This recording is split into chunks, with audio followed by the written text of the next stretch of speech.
All right, okay. All right, we are live. We are live on this Blue Artist LiveCast. I'm really excited. We've got some fantastic people live right now on here. Now, if you guys are watching now, if you just sort of tuned in, this is a casual conversation today. It is a conversation between young professionals. We're all sort of coming at this and trying to figure out how can we improve our personal brands and how can we contribute to the world in a way that really provides value. I'm really excited because I'm joined right now. First of all, my name is Pierre Walters. I didn't say that. And you might be listening to this on iTunes. You might be watching this live on YouTube at the moment that we're streaming. You might be listening to this on Stitcher or whatever it is that your preference is, or just seeing it on YouTube after the fact. And however it is that you're enjoying this, I'm really happy that you're here. I'm joined right now by with Kortnye Hurst, and she is a public relations expert. Hello, Kortnye. Glad to be here. And Kortnye, for those of you who work with Blue Artists, you are very familiar with who Kortnye is. She is our public relations guru. She takes care of really meeting the needs of our clients and making sure that everyone is well articulated to their community, and it's really a pleasure. And we're also joined by, this is someone I have just recently met, and I'm so excited. And actually, I'm going to turn over to you, Kortnye, and let you introduce our very special guest. Well, it'd be my privilege. I am thrilled today because we actually got our hands on Else Downey. Now, some of you may already know her. She is an Indianapolis it girl, if you will. She is a fireball. She doesn't take no for an answer. She has a can-do attitude, and she is already a successful entrepreneur. And she specializes in life mapping or career mapping, depending on what your needs are and where you're trying to go in your either personal life or successful professional life. And so today we're just thrilled that we can have her. She works at String Can, you know, cans that you put up to your ears. So she, in her own right, is a communication expert, and String Can is an emerging marketing firm in the Indianapolis metro, and she is their campaign delivery director. So we are just so privileged that you have made time in your busy schedule. Thank you for joining us and joining our viewers and listeners. Well, I am excited to be here, and you know, you really describe me in a way that I haven't heard, so that's refreshing. Thank you. But I'm really excited to be here, and I'm excited to collaborate and give you guys any sort of input on how to be successful, especially in a crazy world that we're living in today. So I've got a quick question, just to sort of get the conversation started. Why don't you give us some of your background, but from your perspective? Like, you know, how did you get into this business? Where did you start? How did you become who you are today? Tell me the story. So I will fast forward, and I went to Butler University, which is a local university here in Indianapolis, Indiana. I started with a degree in theater, focusing on acting and just performing on all levels, voice acting, and then even script writing a little bit, and transitioned into public relations and focusing in the communications field in general. And then it just kind of took off from there. So I was sitting in a, I don't know, a lobby area in the journalism building at Butler, and I saw an opportunity for an internship. And, you know, I started thinking, I was like, I really want that internship. And it was for social media. It was like 2007, I believe, when social media just started, like, making its way into the world, and people started taking notice of it in terms of marketing and growing their business. And I thought, you know what, this is an opportunity that I should take advantage of right now. So I got on Facebook, and I looked through. I connected with the guy that was doing the internship. His name is Kyle Lacey. People in Indiana would probably know who he is. He works for one of the largest companies here. He's now president of a division. He travels the world. Anyway, so this guy is kind of a big deal. And so I found him on Facebook, and he happened to have a mutual friend that was a mutual friend of mine. And I was like, hey, can you send him a message on Facebook and get me an interview?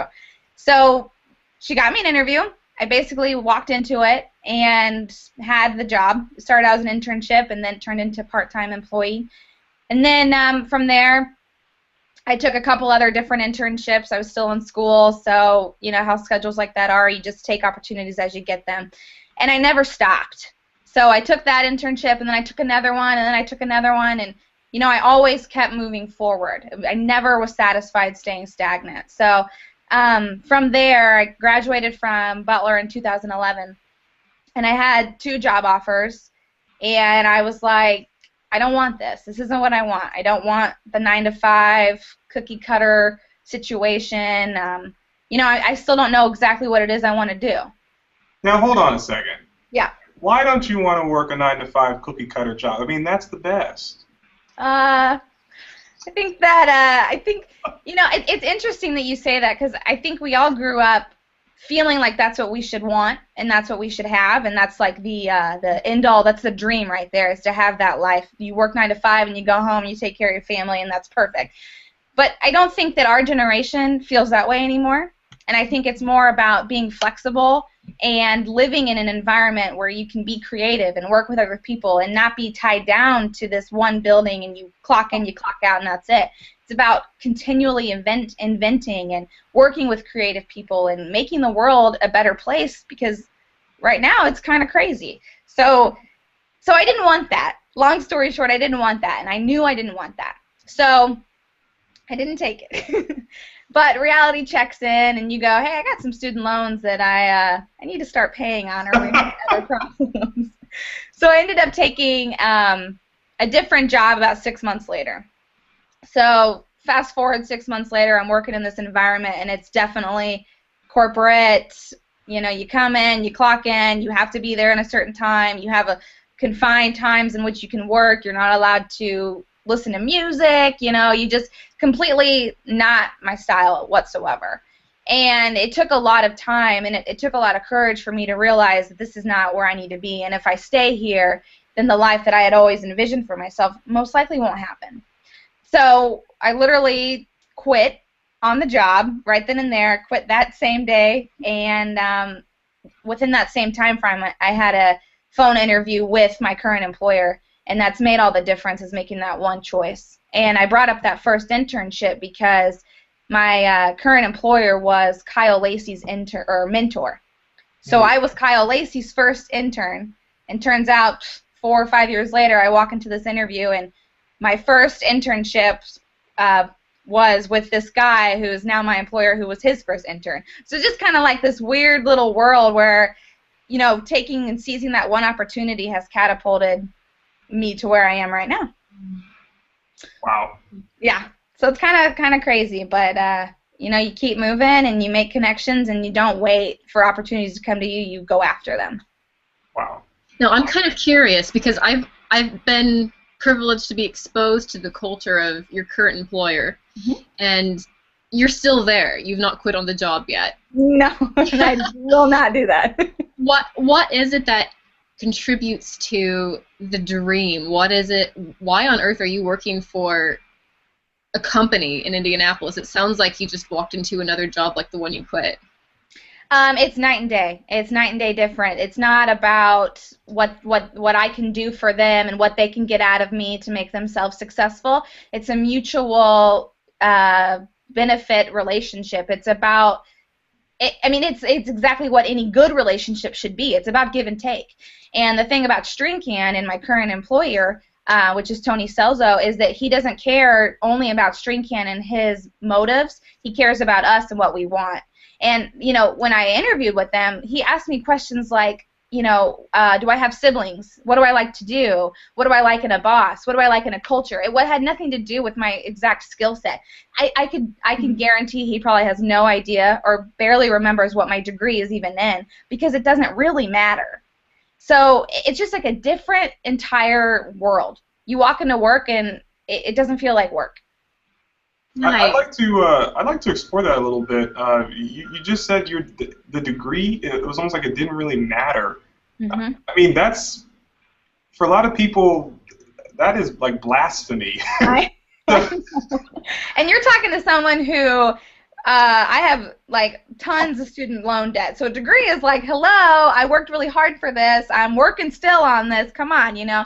That was really important. And one of my triggers is prestige. So coming from a good university or getting good grades mattered to me. And, you know, I was on track to go to law school. Like, those things, that stuff matters to me. So walking into an environment where it doesn't really matter was night and day, but also refreshing. So, for instance, even today we had an interview with some guy, and we didn't care. We don't care what school you went to or go to or whatever. What can you do? Who are you? What are you about? What matters to you?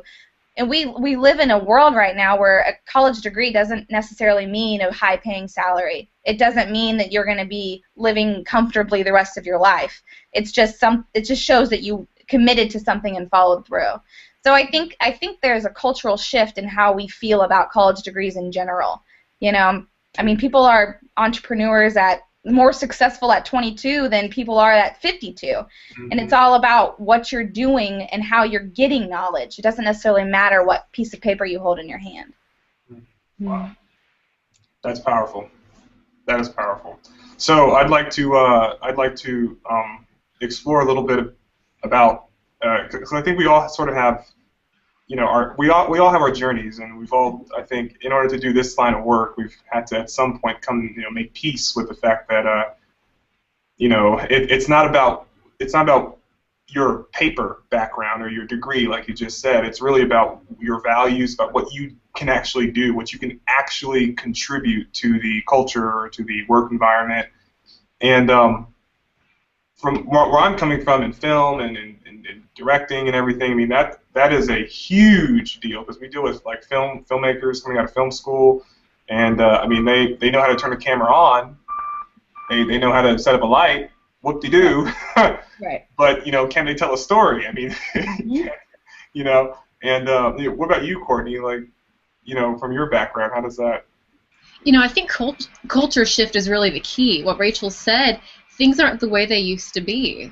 The idea of the stay-at-home mom, which there's nothing wrong with that, but that the perfect homemaker, and daddy goes to work early in the morning and comes back and then plays with the kids in the backyard, that's a beautiful dream if that's how you're wired and what you want. But it seems like our generation has been given courage by current events. Things aren't as reliable as they used to be for whatever reason, whatever your background, whatever your perspective is on current events. It's not the same for us. And if we want that perfect house with a picket fence, going about it the old way still doesn't guarantee that you'll get it. And so having that rug pulled out from underneath of our feet, I think, has been liberating for many of us, because it gave us an opportunity to say, what do I really want? Not what mom and dad said, not what culture told me I need to want. What do I want for myself? And now, since there's no roadmap that anybody's created, how am I going to get it for myself?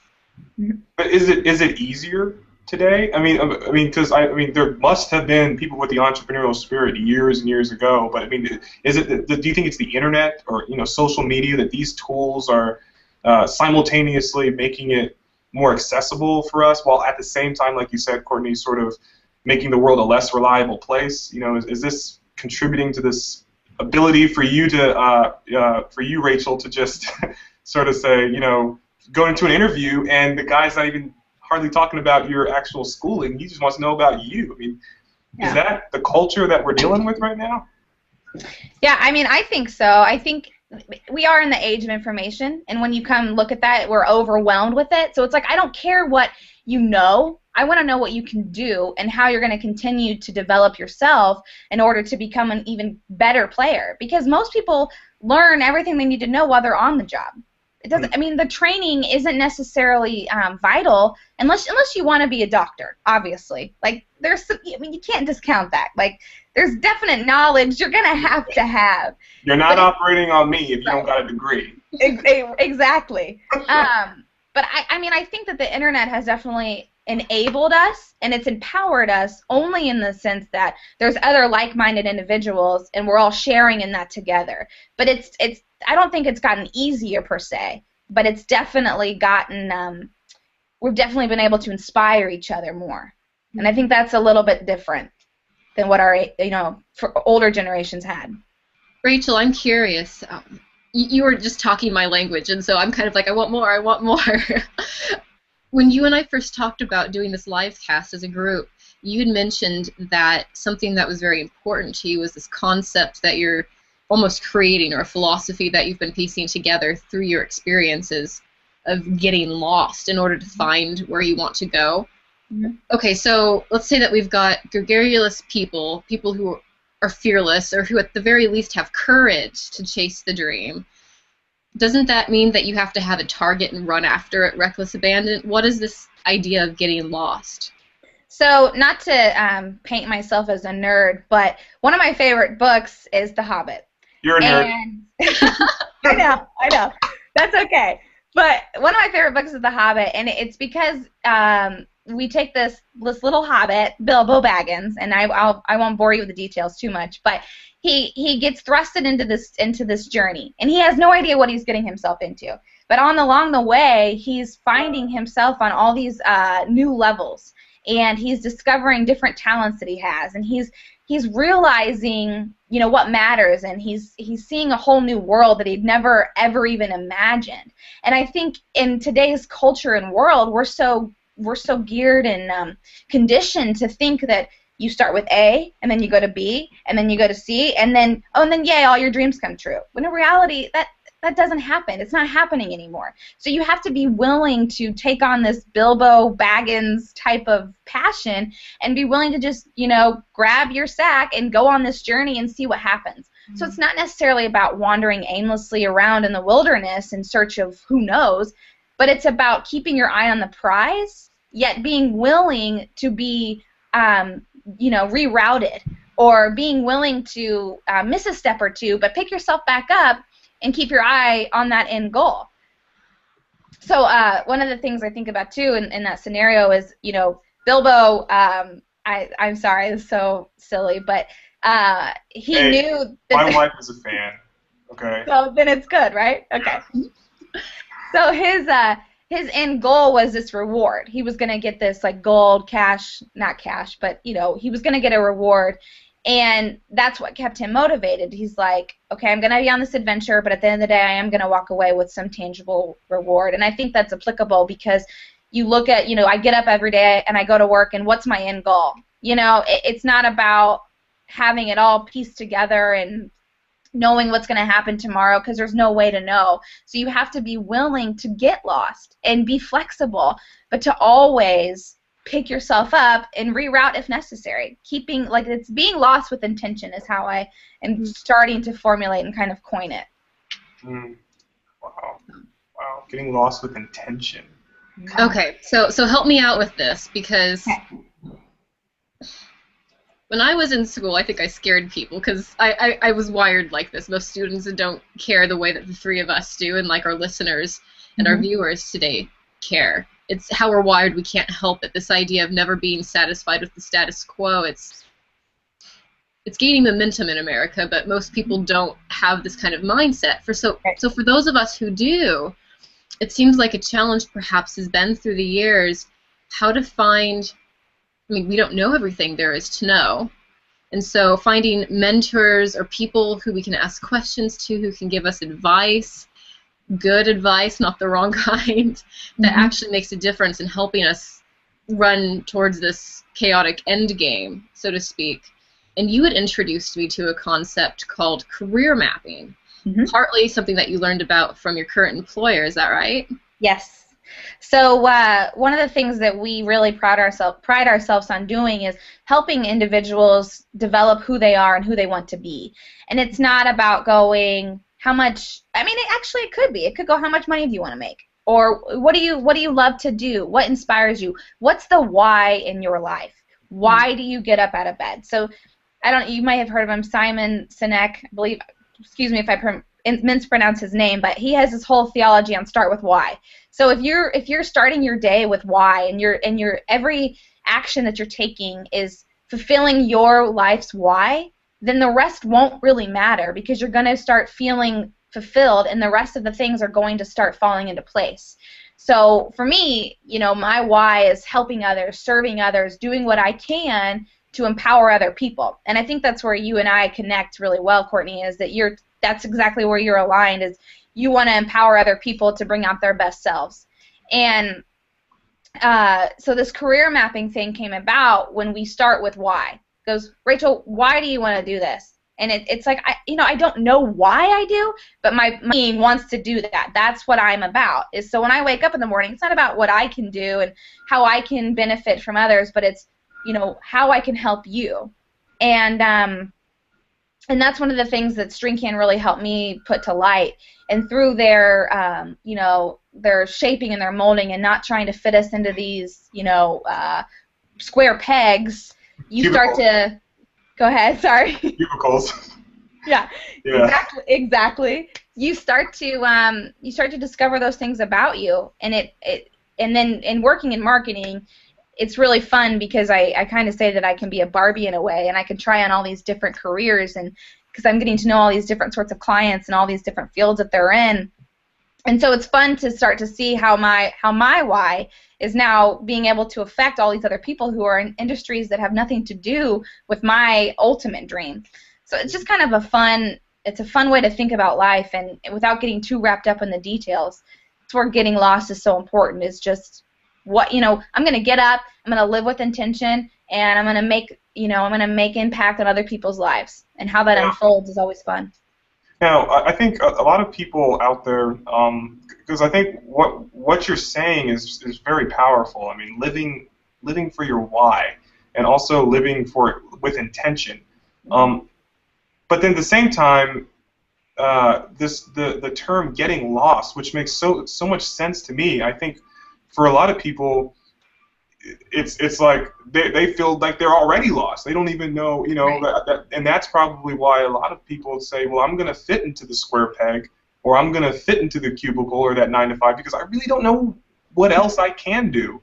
And right. For those people, isn't there a sort of a fundamental challenge that they're facing, which is just discovering that why in the first place? And like, I meet a lot of people that, like, okay, in dealing with actors, a common question is, what's your motivation?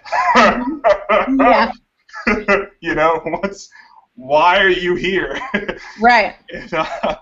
I mean, that I've got to answer that a million different ways all the time, and I'm curious, how can we, with this conversation, how can we help people discover what their why is? I mean, there are people that say, hey, I want to make a six-figure income. I want to have a huge bank account with tons of stocks, and investing, and I really just want to, be free from the bondage of, having to work for a living.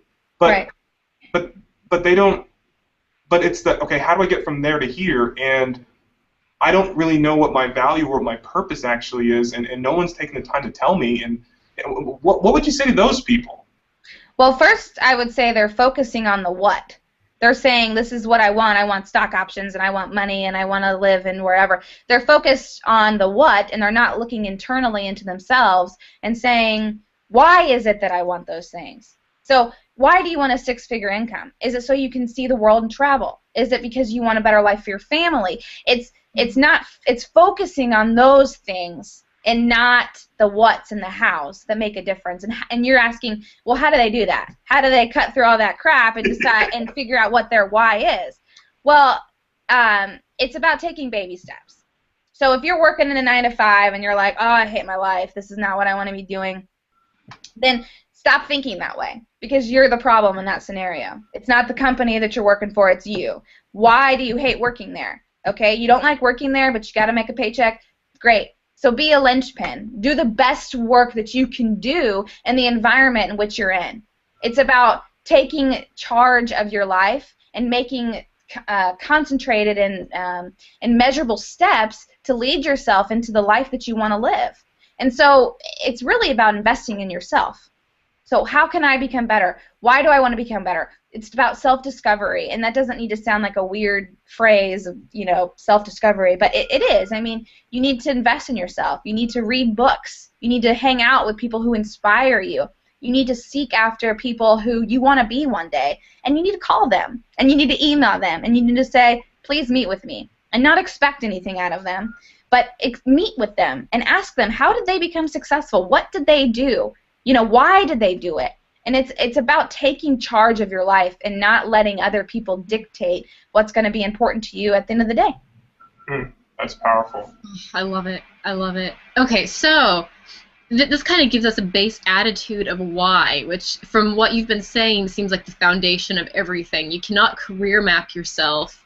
You cannot chart a trajectory in this forest of lost mythical who am I self-discovery without the why. But once you think you're getting a pretty good grip on the why, then what? How do you have that career mapping element? Is it something you do for yourself? Do you do it with something? Is it a one-time thing? Help our viewers so that they can start to do it for themselves or with somebody. Well, I don't think it's ever a one-time thing. It's just like yourself. You're always evolving. You're always changing. Who you are today, regardless of what happens to you, you're not the same person you are today who you will be next year, or even in 3 months, because you have no idea in reality what will happen. You have intention of what you want to have happen, but you never know. So one of the things that I have started doing this past year, and I think it's making all the difference, honestly, is I wrote myself a letter. I said, dear Rachel, because I'm being formal in this letter, of course, and I'm saying I am so proud of you that you've gotten this, this, and this, and this. So I'm writing as if all of the things I want to happen have already happened. So in doing that, I am taking charge of what I hope and what I know will happen for myself. So what I would challenge anyone to do, if they're struggling with, how do I become what I want to become, and all of those things, write yourself a letter as if it has already happened. And then from there, your mind, whether or not you realize it or not, will start to create that direction for you. You will start to live in a way that's fulfilling the prophecy that you've created for yourself.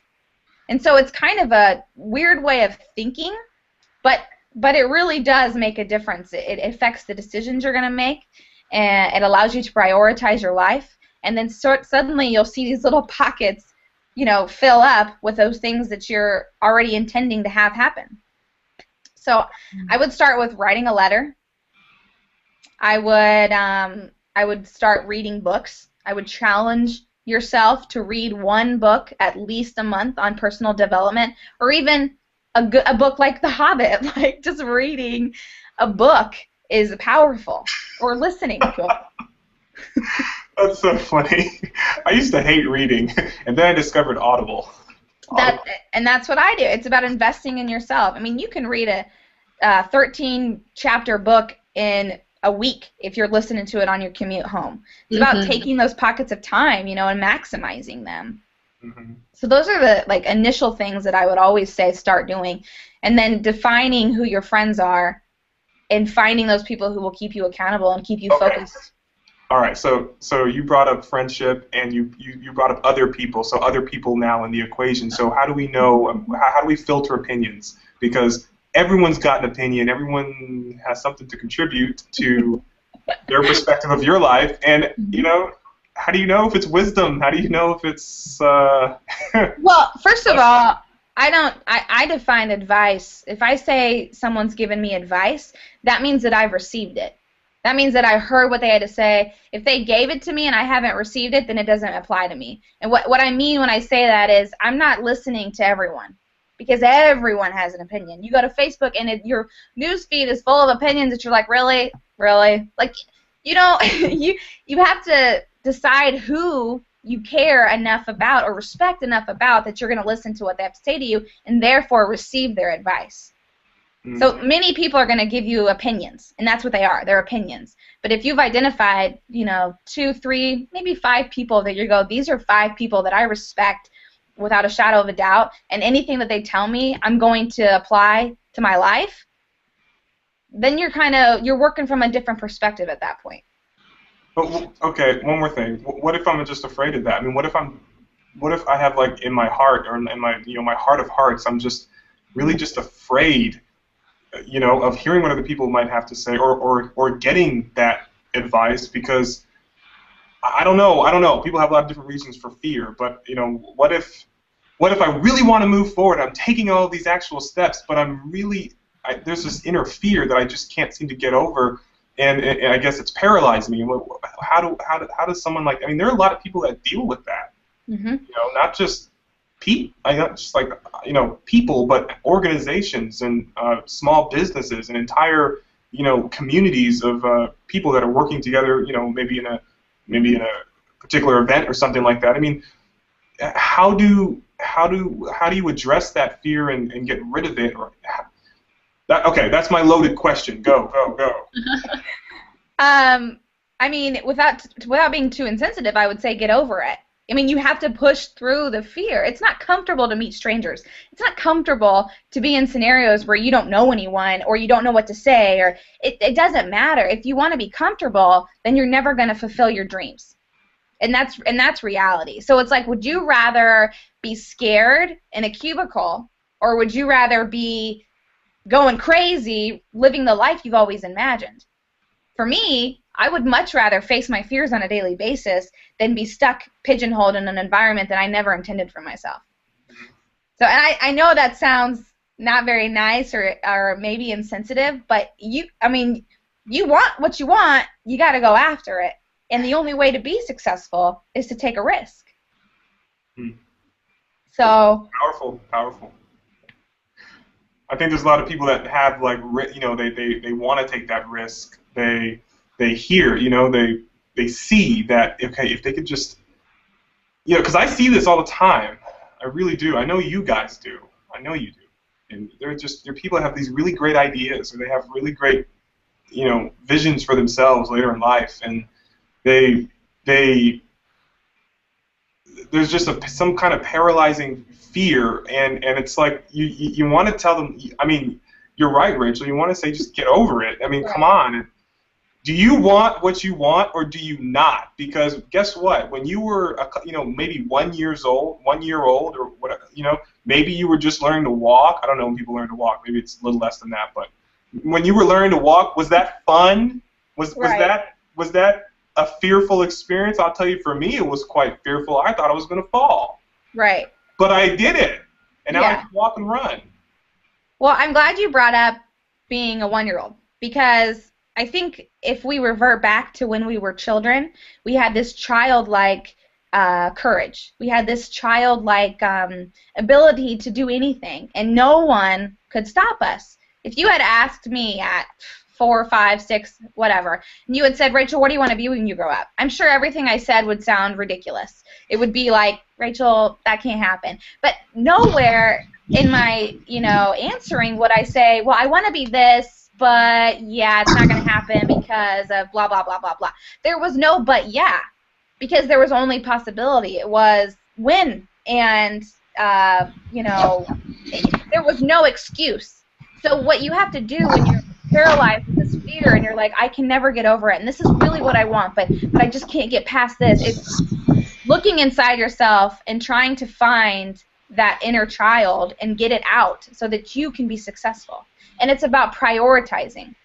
So if you're scared to take a risk, and let's say you have a family, and you're like, if I quit my job and start a business today, my family could go hungry. So in that scenario, then you have to reestablish how to make that dream happen for yourself. You have to be realistic, true, but it's about setting priorities, it's about being real, and it's about taking the jump. You got to jump in or don't do it at all. Yeah. I think you totally hit on something, because that childlike simplicity and not knowing you can fail, that is an absolute must. And it seems like as a person swings over from adolescence to adulthood, it does the complete opposite. We believe that we can fail and will fail if, and that's not how it should be. It seems like as we get older with a heightened intellect, that it's not that the fear is there to tell us not to do it. It's more like it's a heightened sense of awareness that here's a potential cause and effect scenario. Now, do I think I can succeed, and will I probably succeed? Yeah, there's a great likelihood that I will, and just in case I don't, I can prepare for the worst so that it doesn't hurt me the way it would if I just conquered it fearlessly. There's the element of both, I think, that as adults we can instill in ourselves so that we have that safety net even though we're gregariously going forward. It's not an either-or scenario. It's that both together can enable us to do bigger, better things. Well, One of the things that string cans really opened my eyes to too, from the organization I came from before, it was like, if you fail, it's it. You know, you're a screw up, you're the worst person in the world. That was the mentality, honest to God. Or you go to some place like String Can, and it's like, it's okay to fail. It is okay to fail, because there's no success without failure. So instead of paralyzing yourself with this fear and this inability to move, it's make a move. And if you fail, okay, so that move didn't work. Let's try the next one. So it's about it's allowing yourself to, again, be lost and be flexible and be allowed to fail. There's nothing wrong with it. There's something I want to just contribute into this flow, and it's that idea that it's possible. A lot of times we want, you know, well, we there's things that we want, and the fear is you know, it might be a little bit what I think the word is esoteric. It's not completely the fear that I can't do it. It's the fear that, and I think kind of like what you were saying when you were a little kid, you know, you had like, you know, you might have had crazy things that you wanted to be, but there was no inhibition there. Mm-hmm. Now it's like, okay, there are things that I might want that I feel that I am capable of, and I think a lot of people have this argument, but for some reason the world is preventing me, or the world is obstructing me and making it not possible. And then once we sort of settle down on this idea that it's not possible, then we then just sort of give in to that paralyzing fear and then go on with the humdrum of life. And I mean, I'm sure you'd agree, it's coming back and saying, okay, whoa, wait a second, it is possible. Whatever it is that I want to pursue, I might not know, you know, the route to go to get there, but it is possible. You know? Yeah. Well, and one of the things too that I think is interesting when you think about that is, it's like someone could say, they could fight back and say, well, I want to be a NBA player, and they're like 5'4". It's not going to happen, you know, and it's like, that's reality. You're not going to be a professional athlete. Okay, fine. And then they're like, well, but you just said I could be whatever I want, and, you know, everything's possible, right? Well, come on. I mean, there are some reality things, but what you can do is be real with yourself, set priorities, and if you're leading with intention and you're leading with your why, then what you become doesn't necessarily matter. So if he wanted to be a, you know, work for or be an NBA player, it's like, why? Why do you want to be an NBA player? And then you're going to redefine how you get to that end goal of fulfilling your why.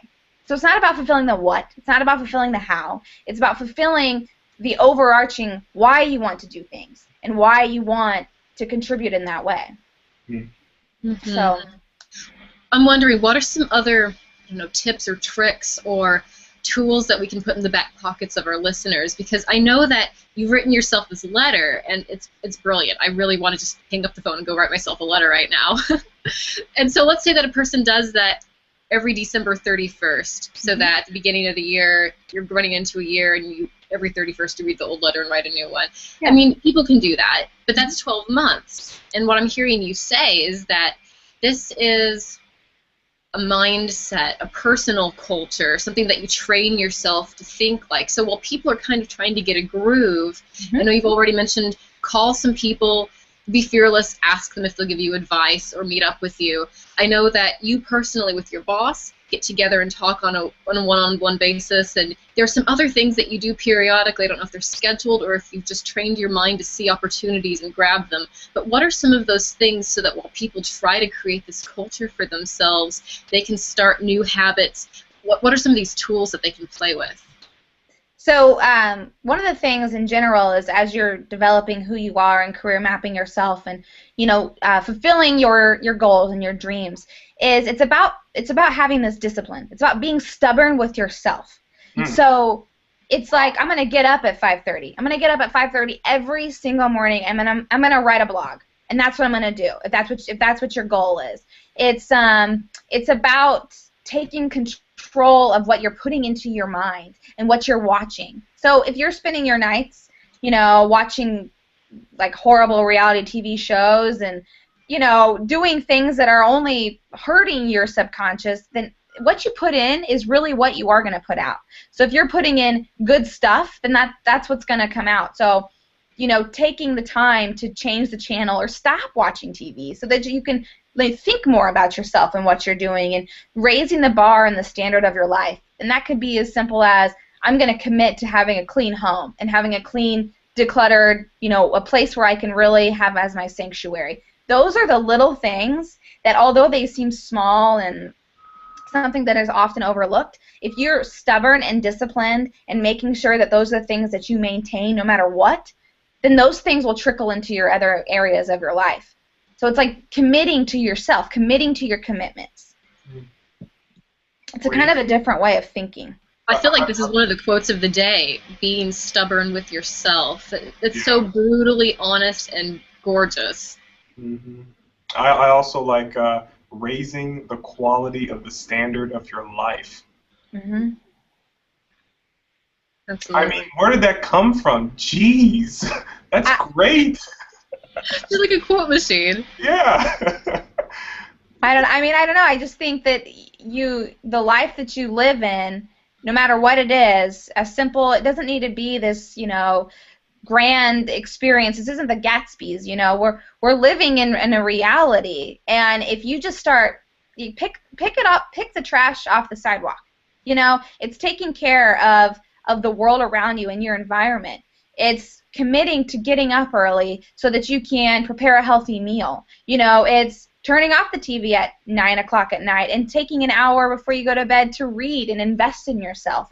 It's making those small changes that in the end will make a huge difference in your life. If you put an analogy of, you know, let's say you want to lose 10 pounds. It doesn't happen overnight. You're not successful overnight. There's little things that you do along the way that allow you to meet that end goal. It's the same in any area of your life, career, anything. It's all the same. It's the same principles. Well, we're I think just sort of, you know, there's just a lot of great advice coming our way from you, Rachel. I want to really thank you for that. I mean, this is really enlightening for me, but I'm curious about the worst advice. What was some of the worst advice that you received as you embarked on your career journey? Really curious about this. The worst advice. See, well, and I will have to argue back and say that I don't take advice from people that I don't respect. So all advice to me is the advice that I receive. So all of it's good in my mind. But I would have to say, when people tell me to suck it up, to me that's bad advice. It's like, why? Why do I need to quote unquote suck it up or deal with it? Because I don't agree with that. I don't agree that we live in an environment or in a world where I have to. Now, I understand being respectful, but if someone tells me to just get over it or suck it up or whatever in an environment where I can change that, I would fight back there and I would say that's horrible advice, because you're always in control of yourself, and you can make a change no matter what it is, even if it's small. You don't have to live with it. You can choose to make your reality different. Exactly. I'd like to pose the same question to you, Kortnye. What was some of the worst advice you got? And then I'm going to answer, because I'm trying to think the same thing. You know, it came from family members, and it was meant in the most loving way possible. I really know that, and it's actually been beneficial in retrospect. I did nursing school for a couple of years when I was in college, and I didn't know what major I wanted to declare. I didn't know what I wanted to. I wanted to be everything: the party planner for the White House, and work for Disney World, and be the president, and be a chiropractor mixed with acupuncture and a chemical degree so that I could assign prescriptions for those who needed it. I mean, there were so many different genres. It's not even funny, and I was dead serious about all of them. I wanted them all, but nursing was not on the docket. And so going into school at more than a recommendation from a family member, I signed up for nursing, and it was 2 years of hell that I will never get back, but it showed me what I did want, more importantly what I don't want, and the experience wasn't useless. Now it's knowledge that I can use for my personal life and my family life, but it just goes to show, don't do something because somebody else wants it for you. Ask yourself, what do I want, and more importantly, why? Then go after it. I really resonate with what you said, Rachel, regarding not taking advice from people that you don't respect. I resonate with that because I'm guilty of not doing that. So there was for me when I was in college, I had a professor. She said, hey, yeah, we were doing a scene, and it was an acting. I was in an acting school. So she said, hey, she stopped the scene. She said, cut. She goes, Pierre, can I see you out in the hallway? And I go, sure. Well, listen, if you have critique, you can just share it right here in front of everybody. She's like, no, she wants to see me in the hallway. So I got into the hallway with her, and now this is a much older woman. I mean, if you think Broadway, think traditional acting school with the scarves and like all the layers of clothing. And, I mean, just every movement she made was drama. So she takes me out into the hallway, and she puts her hand on my face, and she says, my dear sweet boy, this is not for you. Your face does not emote. I think very deeply that you need to consider something else for your life. Blew my mind. I was like, I'm paying for this. Right. So well, I did take her advice. I left the school and I went and tried something else with my life, and consequently now I'm on the kind of like with you, Kortnye, with how a nurse had you sort of dipped into nursing and you're like, oh no. It was that same sort of thing for me when I dipped into finances. I got into the financial industry for a little bit. I was like, yeah, I don't know. But I mean, just the advice that she gave me. It's weird because I hesitate now to, yeah, kind of like in retrospect, I don't think it was bad advice. I just think it was not agreeable advice.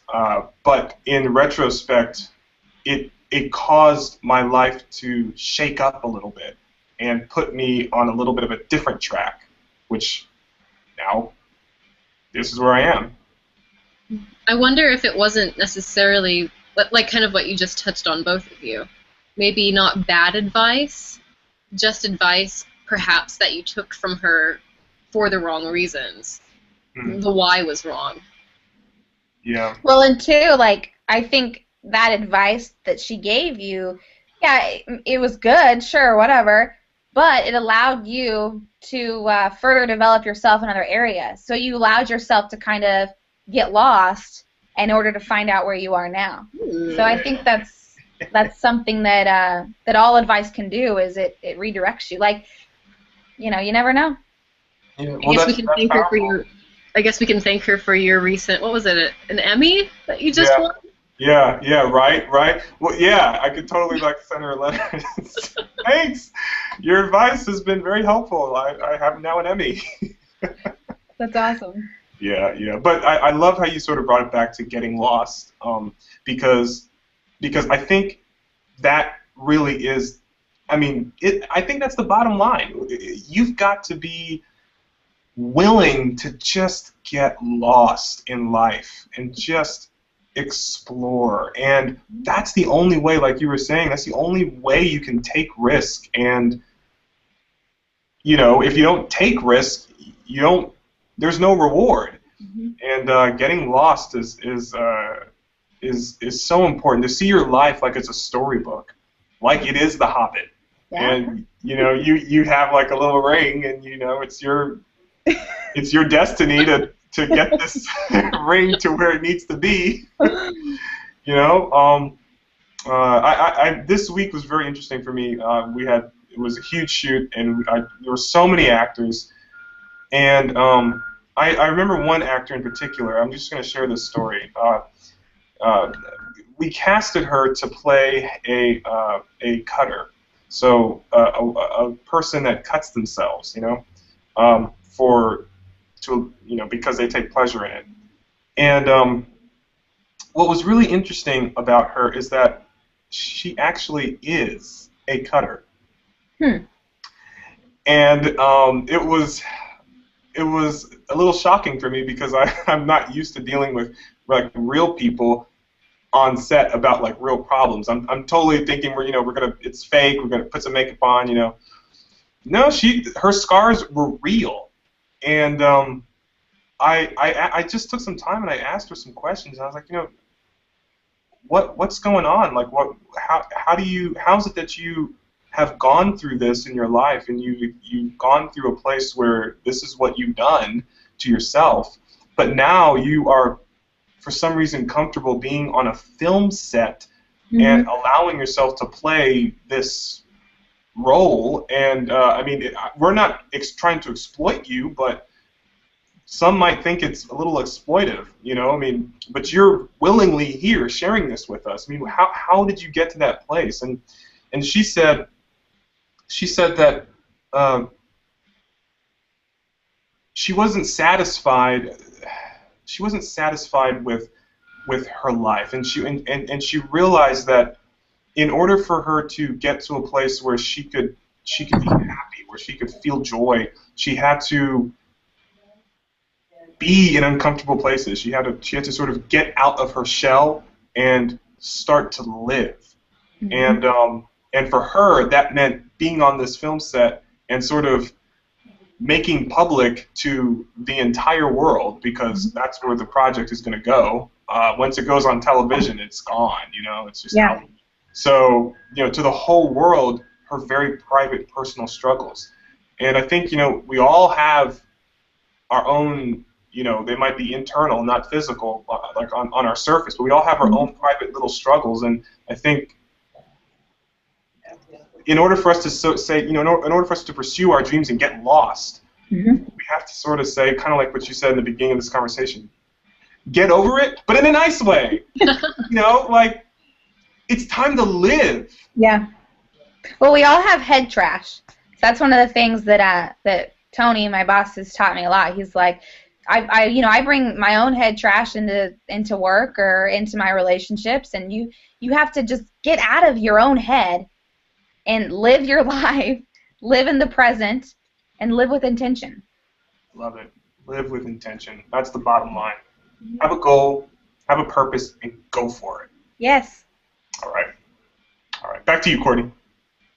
Back to me. Oh, this commercial break brought to you in part by.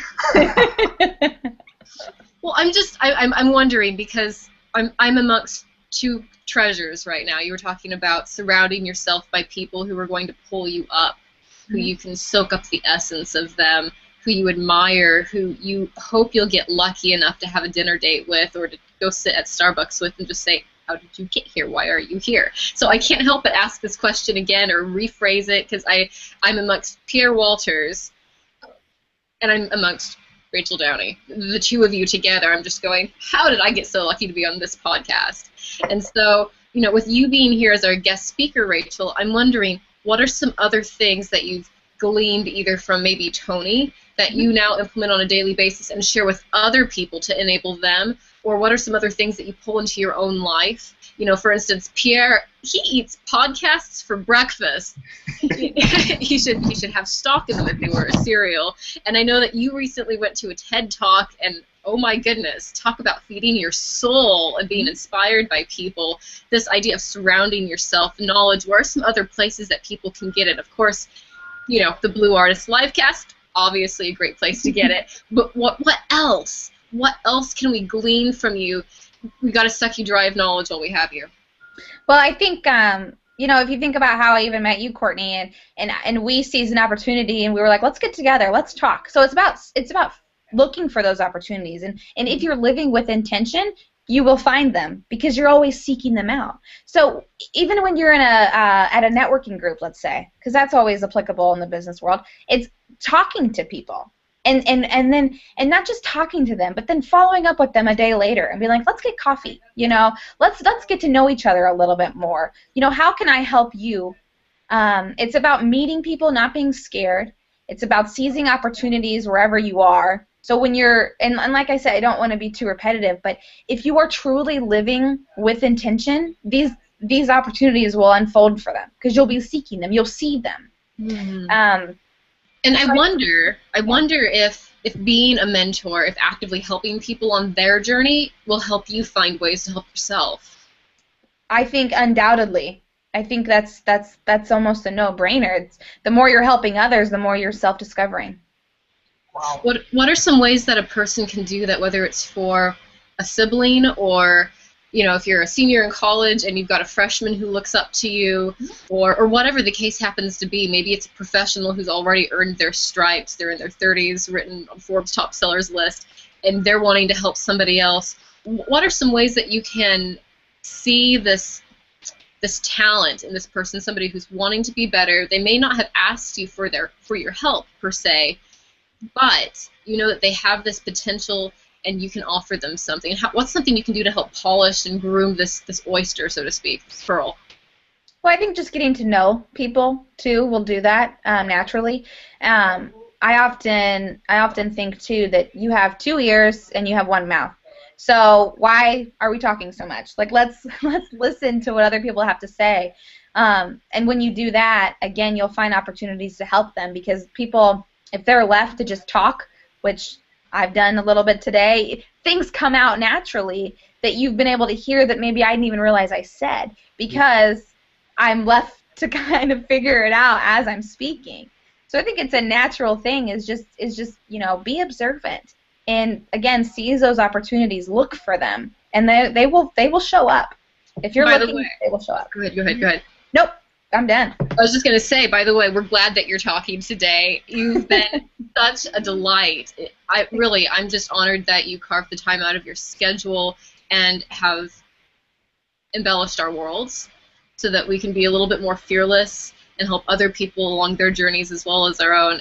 Just really, thank you so much. Well, thank you guys. Thanks so much for having me, and I likewise feel like this is a privilege and an opportunity, so I appreciate your time, and I've loved having these conversations. Awesome. Hey, if people would like to learn more about you and if they want to find you online, where can they go? So I'm on all the social stuff. I have a blog. It's rachelelsedowney.com. And yep, it's Rachel, Rachel, and then it's ELSTS, Downey, DOWNEY, and then on Twitter I'm Blonde Chick, it's at RELSTS, Facebook Rachel Else Downey, and you can always email me questions or if you have anything you need to know at rachel.else@gmail.com.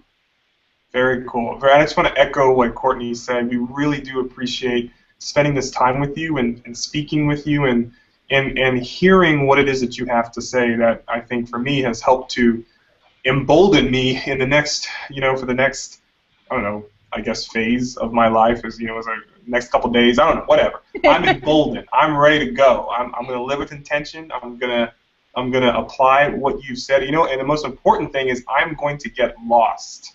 I'm just going to say, I'm just going to go for it, and I'm going to thank you for that. I really can't tell you how much really that is appreciated. So thank you again. Thank you. Okay. All right, well, that has been this edition of our Blue Artist LiveCast. Again, we talked about today pursuing your dreams, and guys, it's not easy. It's also not hard, and I think when you think about it that way, you really don't have an excuse. Just go for it. Whatever it is that you want to do it. Nothing's holding you back except you, and not your circumstances, not your physical limitations, not even where you're located. Just you and what's in your mind. Just be like a 1-year-old, like Rachel said. Get up, learn to walk again. Get lost in your life. So I want to thank you so much for joining us on this Blue Artist LiveCast. I'm Pierre, and this is Kortnye right over here. All right, and we are signing off. We'll talk to you soon.